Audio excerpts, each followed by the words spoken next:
Well, selling a car is just like fishing, Wilbur. You bait the hook, you throw it out, and then you reel them in real slow.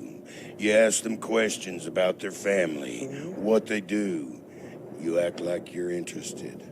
And once you get their trust, Kapowee! You just sold a car! If you're not familiar with Grady the Badger, let me introduce you. Grady appeared in commercials for Johnson Automotive, a chain of dealerships in North Carolina, Maryland, and Florida. Grady was, everything people hate about salespeople and then some.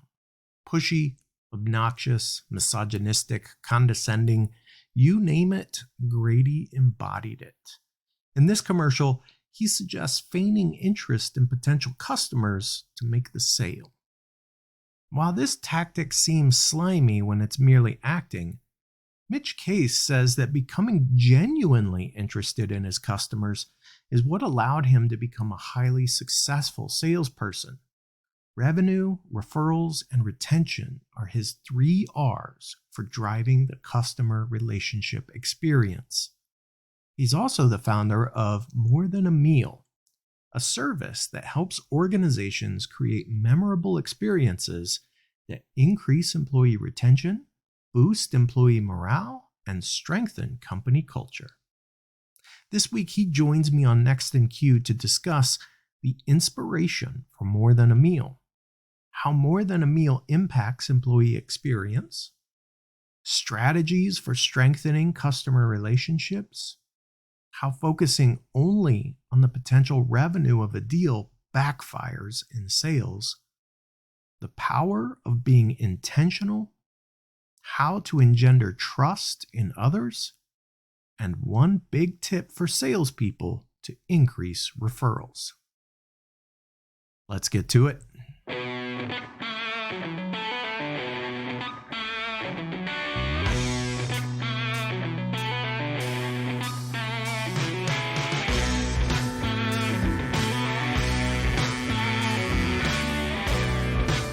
Welcome to Next in Queue, the podcast for contact center and customer experience professionals. Next in Queue is brought to you by Happy 2 Vision. Eliminate blind spots and see right through every conversation with Happy 2 Vision. Learn more at happitu.com.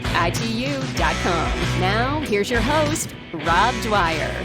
Thanks everyone for joining another episode of Next in Queue. I'm Rob Dwyer. Today, joining me from nearby Kansas City, Mitch Case. Mitch, how are you?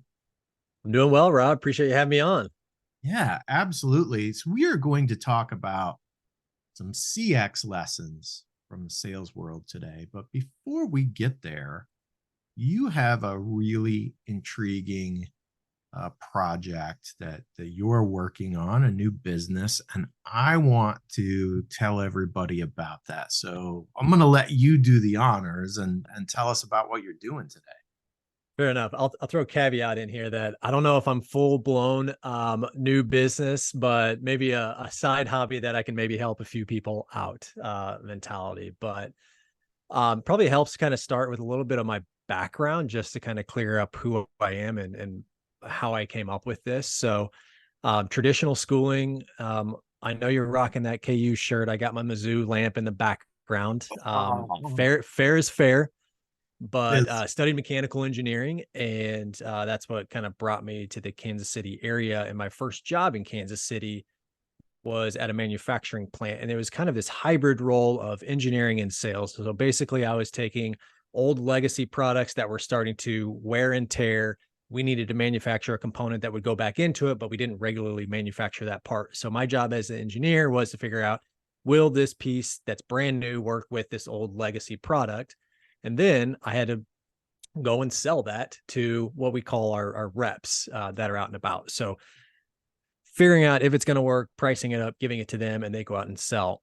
What I found is that I gravitated more towards the sales side than necessarily the engineering side, because I have the unique ability to have a conversation as an engineer. And that really promoted me into this space where I could sell the whole component. And I went to work for an organization that did that. And I ended up being there for close to 10 years. We provided commercial HVAC equipment on large products. And what I started to recognize over time with some of the leadership and mentors that I had in that space, that so often we as salespeople think it's the product itself that we sell or the service that we sell sets us apart from our competition. When all reality, and especially with the equipment that I sold that had specific legal requirements to say this piece of equipment will do this, and if it doesn't, you could be sued for it. So there was no way other than changing the shape and the color of what it was at the root of it. It had to perform as our competitors' equipment had to perform. So it became evident to me through my mentorship that myself, the company, is what truly is going to separate us. And what I really wanted to figure out was, how can I go about and create something that's truly more than just the product that we go out and sell? And I didn't know what I was doing at the time. When I look back and talk about it, like, okay, there is clearly a set number of things that I did, but at the time I'm like, I'm just trying to be a good person. And I think at the root of most successful people, and I'll also say that success can be a different definition for everybody, but for those that wanted to be successful in sales, what I found was just truly being a good human being. And how do we go about doing that was really what I started to map out. So it became a situation where, I think it's called is it the Pareto principle, where it's the 80-20 rule? That is. So the I very Pareto quickly principle. realized where the majority of the revenue was coming. And I wanted to dive deep on those individuals and focus specifically on them, knowing that if I could take care of them as human beings, then the revenue would follow. And ultimately, that's what brought me the success of having multiple six-figure income, and had a very successful career in that. Now, I've since changed that for personal reasons, but what I did was recognize that there were three things that I wanted to do. I wanted to increase my revenue, I wanted to increase my referrals, and I wanted to increase and maintain my retention. So I created, after I had left this career, called the customer relationship experience. So CX, I kind of like to throw an R in there for revenue, referrals, and retention. So now we have this CRX experience. And, I laugh about it because when I left the industry, and it's been 3 years almost to the date, I had a couple competitors that now are actually clients of my business more than a meal. They're like, can you tell me, like, what did you do? Like, I was always intimidated to talk to you. I'm like, all right, one, I don't know how I came across intimidating. Like, I'm 6 foot tall, but I'm like 160 pounds soaking wet type mentality. Like I'm tall and skinny, but it just shocked me. And when they started asking me questions like, what is it that you did? How did you go about it? And all this kind of stuff. And I was like, wow, maybe there is something that I can help. Maybe a young salesperson that comes into a new industry that is like, I got to hit quota. I got to hit revenue. It's just money, money, money, money, money driven. How can we pull the brakes back and say, hey, the money will come? Let's focus on the experience. And the experience is going to be based around how you as an individual treat your clients. So this quote unquote business that you mentioned is, like I said, more of kind of a hobby or an interest on the side that just really helps individuals in that space that want to go to the next level and put a plan in place to really create a unique, specific, personalized, individualized customer experience. Fascinating. How's that for an answer? I love it. So let's dig in a little bit more specifically to more than a meal. And yeah, like, what is that? Yeah, so more than a meal is kind of a side hobby that turned into a full-time gig. So when my wife and I had our first kiddo about 7 years ago, we experienced a challenging birth experience where we found ourselves 3 weeks early in the emergency room. Ultimately led to an urgent C-section. So, for those of us that have had kids, it's already hard enough just trying to do this sleep deprived, questioning every step of the way if you're hurting or helping your child. But on top of that, my wife had major abdominal surgery. She was still sick from the preeclampsia. It was just a high blood pressure issue that lingered for 6 months. I'm back at work. And at the time, I'm hustling, doing 60, 70 plus hours a week. it was a hard time for us. It was about 5 months down the road, and we had some friends that really simply brought us a really easy meal kit that they put together with some ingredients they found on Pinterest. And we thought to ourselves, hey, what a wonderful way that we can support our community with other individuals that have gone through a challenging birth experience like we have, and just allow their friends to care for them down the road. So we started this idea of just putting together really simple meal kits, dropping it off at their doorstep and letting them know that, hey, your friends are thinking about you, type of thing, which that evolved into what is More Than a Meal today, where we almost exclusively work with organizations to help them strengthen their relationship with their employees and clients by showing gratitude or appreciation. And we claim to do that one meal at a time. I think there's a sense around, when we get together with people, oftentimes we are sharing a meal or sharing a drink or something along those lines, where there is just something about being in community around a table together that truly is the foundation of a relationship for that family, for friends, anything along those lines. And we found that organizations were looking for a way to get creative to help with retention, to help attract new talent, so that their employees knew that they didn't just care about the work that they did in the office, they cared about their friends, their family outside the office, where the majority of us want to spend our time. And so we started this business a couple of years ago, and we're off and running, man. Yeah, I look, food meal kits, that's not a unique business, but I think the Nope. approach of like where you're focused is unique.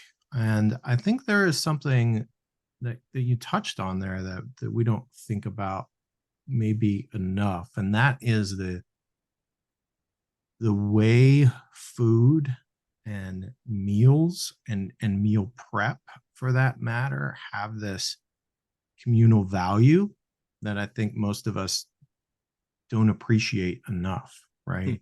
It Yeah. is a way that we connect, and it could be based off of kind of what our favorite foods are, or regional foods. You and I are both Midwest guys. I imagine Right. you have an affinity for barbecue the same way that I do. Absolutely.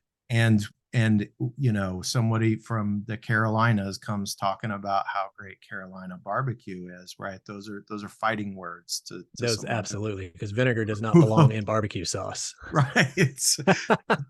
So all the food is part of the culture, as part of the culture of an area, a region, and it's part of the culture of our families. And there is often a lot that goes into kind of the food that made us, that we grew up with and that we enjoy, and the way that it can spark memories and all of those things. And so I love the idea of using food as a way to appreciate people, and as a way to potentially just make their lives easier at times when things may be difficult.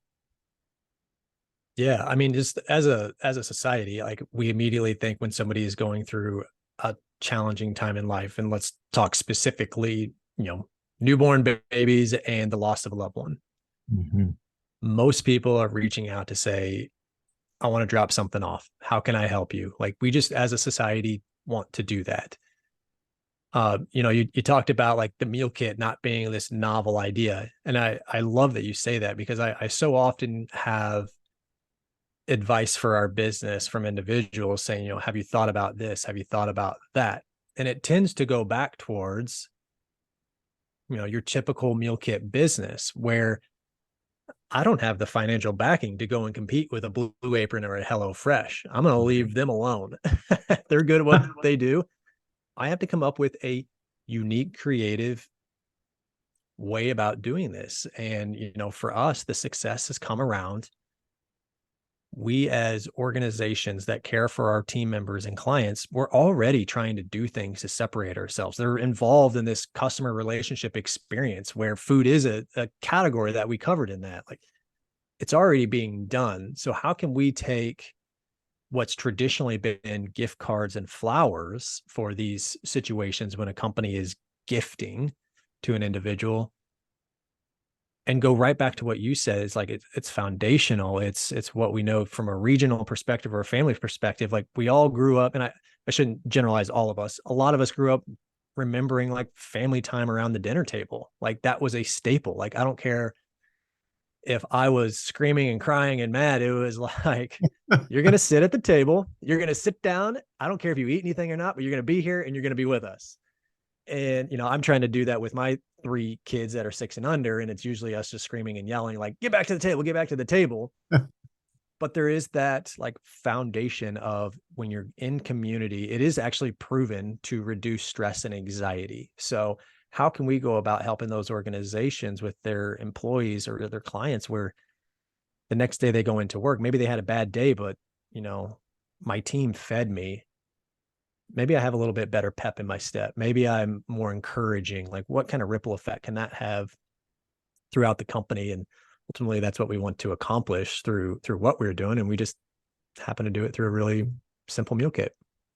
Yeah. The other thing that strikes me that I think is, probably a marker of our times, but a lot of that when it comes to companies, right, feeding employees, that's a very common thing right up until about 2020 or so. I don't know. Something happened right around then. And so you've got a lot of people who, while the work from home experience can be wonderful, have tons of advantages, that piece, that food piece may be missing. And this is an interesting way to not entirely replicate it, but certainly do something along the lines that you may have been doing in a brick and mortar environment before that you found you can't accomplish the same way in a work from home environment. Yeah. Like I try to sit back and think like from a foundational perspective, like, all right, why are we feeding our employee? Why are we bringing food into our employees? Like what's the intent behind it? And I like to think that, a majority of the organizations are doing it because they appreciate the work that their team members are doing. Sometimes through discovering, they have found that if they bring food to the office, the employee is less likely to leave the office, which creates a shorter lunch time, which means they can get back to work faster and doing more. And that's where I struggle with that because one, it's a great gesture and nobody is going to sit there and say, oh, they fed me and now I got to stay here. Like, no, I appreciate that. But are we doing it to show gratitude and appreciation? Or are we doing it to get more out of them because we know the statistics on it?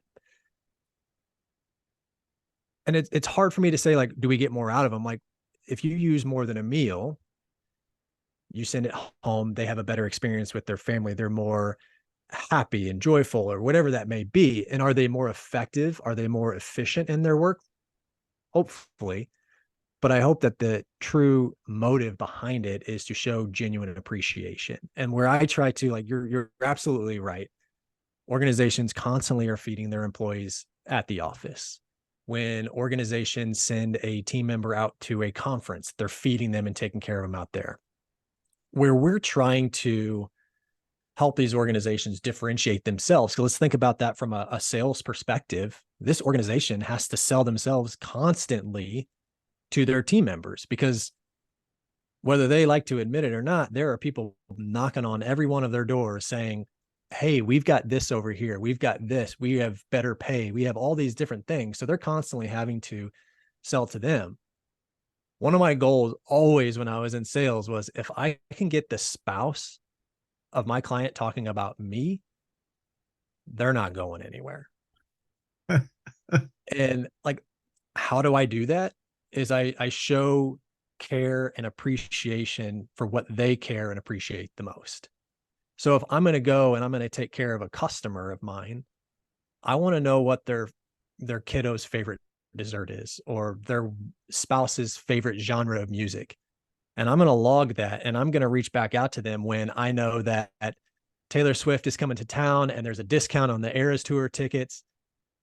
Maybe I can't buy those tickets for them, but I can shoot a message over to that individual saying, yo, I just saw 50% discounts on T Swift. You better run over there and grab them quick because I know that your wife loves this. Or listen, I'm not saying gender roles because I'm a Swiftie at heart as well. So whether it's me or it's the other person, there's just unique ways that you can really go about personalizing those things where you care for more than just the client themselves or the employee themselves, that can really, really hit home on truly caring for that individual.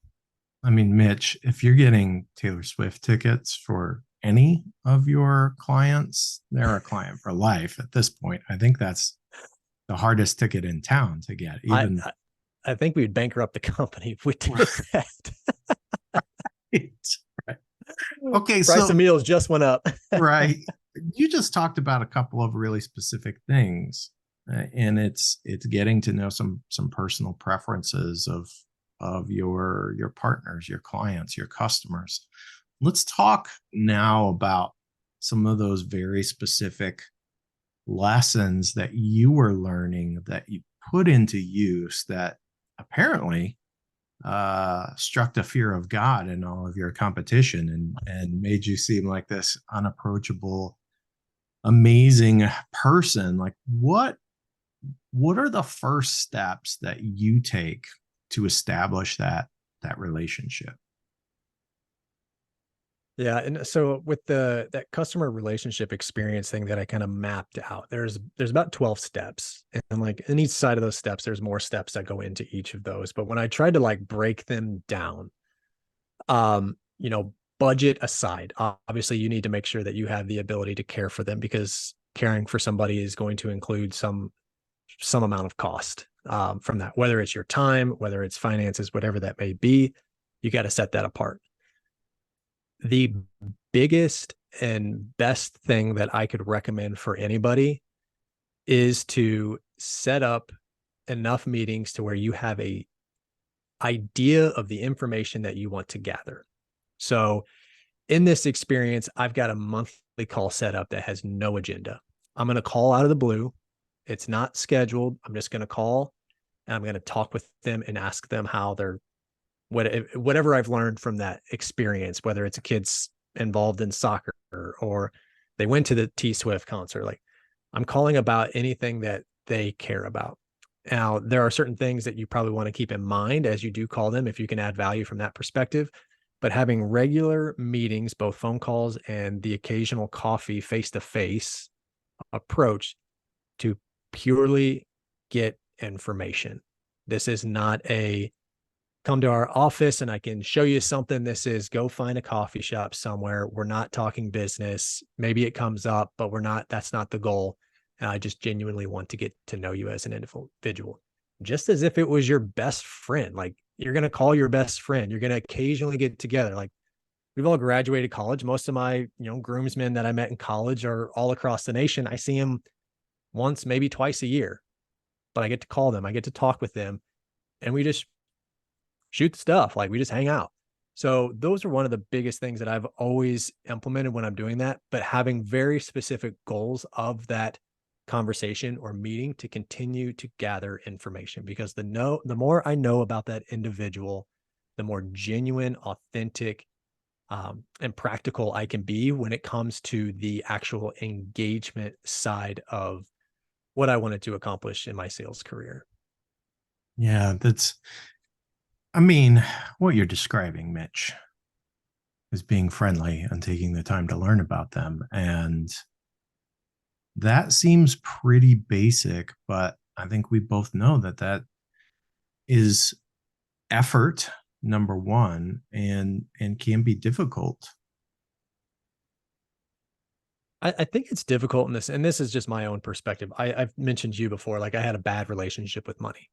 When I went into conversations early in my career, all I could see was the dollar signs if that deal landed. And that led me to a lot of features and benefits conversations, which don't get you anywhere. That led to a lot of, they're just going to listen and forget everything that I say conversations. And it's even going to lead to, hey, let's go grab lunch. And they invite a ton of people with them. And you're stuck with this nice, large lunch bill where nothing was accomplished. So although like, and one of my mentors always said, and my boss at my previous company that I was at is like, sales is easy. It's just really hard. And Yeah.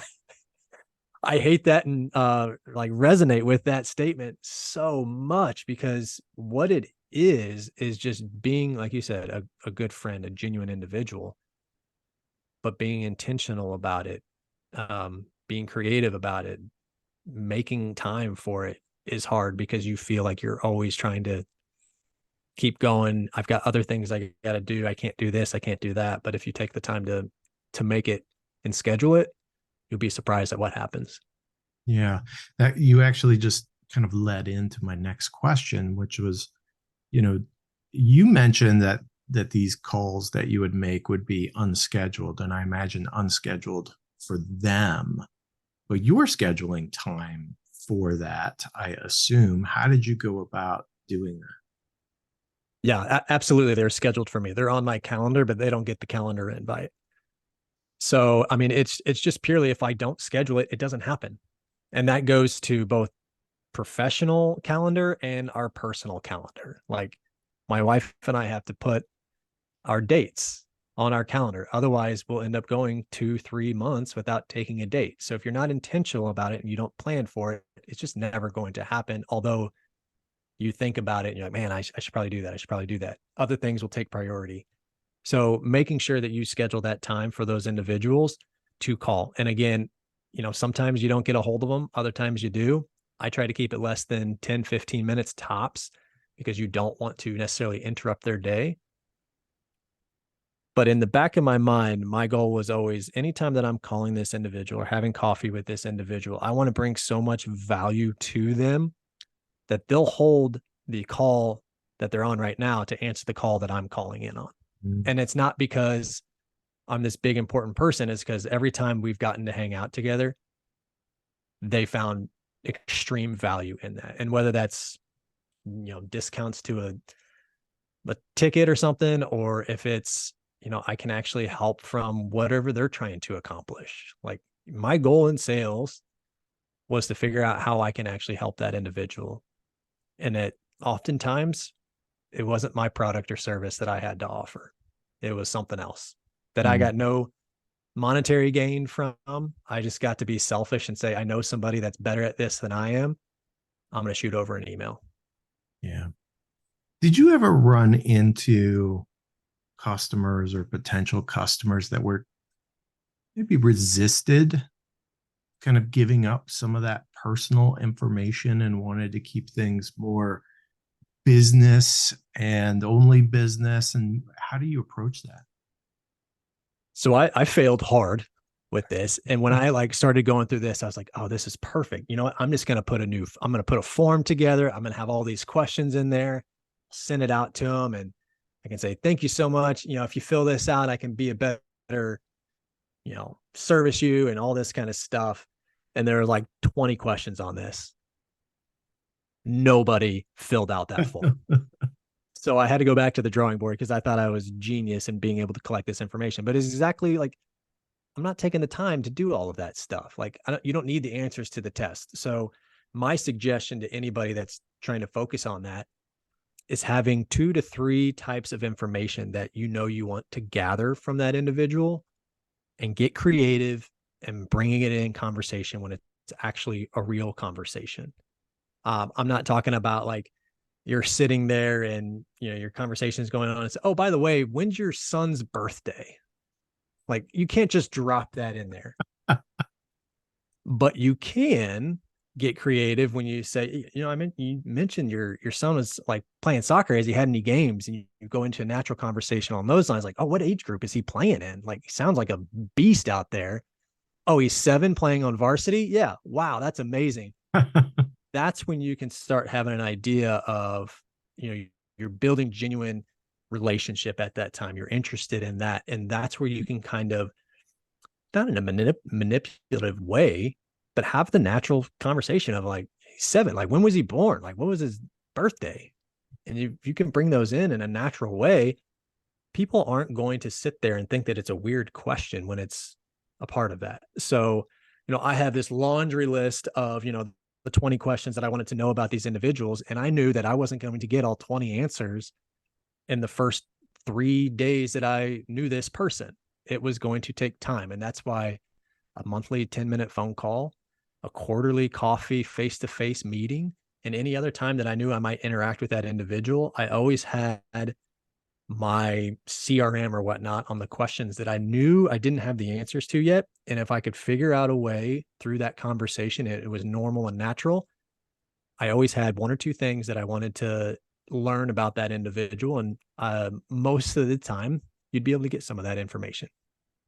Yeah, there's definitely an element of curiosity that goes along with that. And some of that is natural curiosity. Some of it is maybe strategic curiosity, but as long as you're coming at it wanting to help them be successful, and the whole point of this relationship is to help them be successful, then it doesn't matter if it's maybe strategic in the background, as long as it's genuine. 100%. And I also want to add that sometimes you don't have to ask questions to gather information. Like right now, I have learned a lot about you just with what I'm physically seeing in our conversation. You can probably see some of the things that matter to me in my background as well. Some of my questions are, what's your alma mater? Who do you care about? What's your favorite music genre? What's your favorite movie? I've got some pretty good guesses on maybe what your favorite movie might be. You and might. A pretty good idea on whether you went to that school or not. You are a big fan. So immediately what I'm logging on this through other information that I've gathered is that when I see something KU related that might bring value to you, when I see something Star Wars related that might bring value to you, I've logged that, I've set alerts for it, and now I can genuinely reach out to you, and you had no idea that I had gathered that information. So both asking questions and silent information, just being aware and alert, you can gather a lot of information about people. Yeah, absolutely. I am definitely not a Purdue fan. Sorry, Milan. And it's funny. Star Wars is actually not my favorite movie. The Shawshank Redemption is my favorite movie, but they don't make you need a little Lego shit back there then that. in the back. There's just not a good Lego set for that. So fair enough. Okay. Aside from this process of really, I would say, befriending, caring, and learning about the people that you're selling to, that you're working with, that you're solving problems for, what are some of the other things that you learned along the way that maybe seemed natural to you, but wasn't natural for instance, some of your competitors? That's so I immediately go to trust. I had an interesting conversation around this, and I went through an exercise to just kind of figure out, like, what is it that I want to do in life and just be like happy and joyful around that. And the mentor I was working with, he had me write down 2 lists. One was the things that I enjoy, whether paid or unpaid. And the other one was a list of things that I'm good at. It was embarrassingly hard to fill out the list of things that I'm good at. And sometimes you can relate that back to, oh, you're just being humble or anything. Like, it was genuinely hard because sometimes I'm hard on myself, or that imposter syndrome comes in. I'm not good at that. Until somebody actually told me, and he sat me down, he said, one of the most unique things about you that drew me in was that you have this unique ability to create trust faster than I have seen with anybody else. And I hated to say, like, it was great to hear that, but I'm like, I have no idea what I do to give that feeling, other than the fact that I choose every single day to trust somebody first until they break that trust. And for me, that comes natural. For others, it's a work. Like, they're working hard to do that. So that's probably the thing for me, is like, I want people to know that when I'm reaching out to them for that phone call or grabbing coffee or any of those things, like, it's coming from a very genuine place. And fortunately, I have that natural ability that builds that trust very quickly. I don't know how to solve that problem for anybody else other than my suggestion is to trust first and let it fail. If it does, then you learn. Otherwise, it just kind of seems exhausting to go about life like not trusting anybody. Yeah. And very few times has it ever burned me. Yeah, there is definitely a lot to be said of entering any relationship, starting with trust, because if you start there, you kind of engender it from the very beginning. And for the most part, you've got a really good chance of maintaining that. It's whoever breaks that trust on the first time, that's when things will really go south. And if Yeah. you And I don't want to take away from individuals that have had life experiences. Like I have not had an experience in my life to where it would put me in a position where I have my guard up. So I have been blessed in that scenario. So I don't want to say like, you just need to trust first. Cause I recognize that people, they can't because of their life experience. And I Yeah. respect that. That's just something that has come natural to me and has helped me significantly. Yeah. Yeah. There's a lot to be said for where we're all coming from. And we're all coming from a different space. Mm, And what we can do from an emotional standpoint may be very different than what someone else can do. 100%. 100% agree with that. So aside from your ability to generate trust, I mean, if you just had a tip out there that we haven't talked about for somebody that maybe is just getting into sales, or they find that they're struggling, what would that tip be? What's something that they could do that they're probably not doing today that you think they might see some concrete results from? That's a fantastic question because I immediately go to like, get out of your own industry. And what I mean by that is you have this target person as your prospect and your client, like your persona that you're going after. This is who it is. If you open your mind to meeting other people outside of that, those people are going to know people that you could potentially do business with. So what I found to be the most success for me in that was to get out of when I was selling commercial HVAC equipment, I was just trying to get in front of building owners and facilities directors. Right. If you don't do that, you're dead to me. But as soon as I opened up my mind and experience, like I can go talk to somebody else that has nothing to do with that and build genuine relationships with them, that's when I started to see different referrals coming through and the oddity that, Kansas City, although it's a big place, is a very small place. And it's, what is it? 7 degrees of Kevin Bacon or something along those lines. Like it's very real in the sense that I could be talking to somebody that lives next door to the facilities director and have no idea. And it just continued to show up. If I truly wanted to help and serve the person that was in front of me, whether that was through introductions, learning what's most important to them, if I can help them get engaged with somebody else. That was always my mentality was I want to know who you are and what you do, what makes you you. And then what is one thing that I can walk away from this meeting, this conversation that can truly help you. And if it's an email introduction, I'm going to do it. If it's business, fantastic. That was never my intent, was I need to make the sale on this person that I'm meeting with. So my suggestion to anybody in that space as they're continuing to grow their portfolio or their sales career is get out of the specific industry that you're in, be open to meeting other individuals that are creative, that kind of have that same mentality, and sit down with them, learn what it is that they do and how you can best help them.